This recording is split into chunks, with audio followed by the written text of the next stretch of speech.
গরমে হাঁসফাঁস করছিলেন বঙ্গবাসী। মার্চের শেষে স্বস্তির বৃষ্টি, কিন্তু সেই স্বস্তির বৃষ্টি যে কাল হয়ে দাঁড়াবে তা কে জানত। কয়েক মিনিটের ঝড় ও শিলাবৃষ্টিতে লন্ডভন্ড ঝাড়গ্রামের পায়রাগুড়ি, পাথরপদা ও পেটবিন্দি এলাকা। নষ্ট বিঘার পর বিঘা চাষের জমি। শিলাবৃষ্টির প্রভাবে বেশিরভাগ ধানের শীষ ভেঙে গিয়েছে, ফলে লাভের আশা একেবারেই শূন্য। ব্যাপক ক্ষয়ক্ষতি বাড়িঘরেও। ভেঙে পড়েছে টিনের চাল, বাঁশের বেড়া। প্রশাসনের বিরুদ্ধে নিষ্ক্রিয়তার অভিযোগ।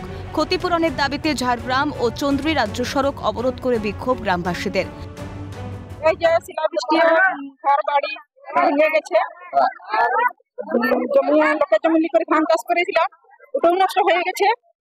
আর এই যে আমার ঘরে ক্ষতিপূরণ হয়েছে, সবারই যেমন সুযোগ সুবিধা চাই। ক্ষতিপূরণের জন্য কি এখানে আধিকারিকরা এসেছিল?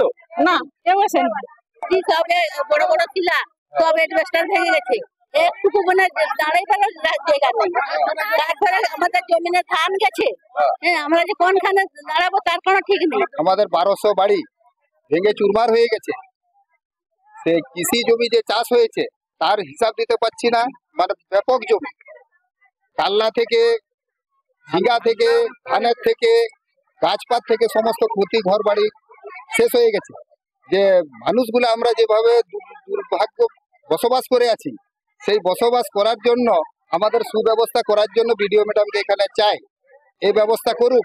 না না আসেনি, আসছিল যদিও দু এক ঘর দেখি চলিয়েছে, কিন্তু আমরা ডাকিছি আসেন। এখানে কি মনে হচ্ছে প্রশাসনের যে আধিকারিকরা আছে তারাই টাকাটা কারচুপি করছে? অবশেষে ঘটনাস্থলে পৌঁছয় পুলিশ। প্রশাসনের আশ্বাসে অবরোধ তুলে নেয় স্থানীয়রা।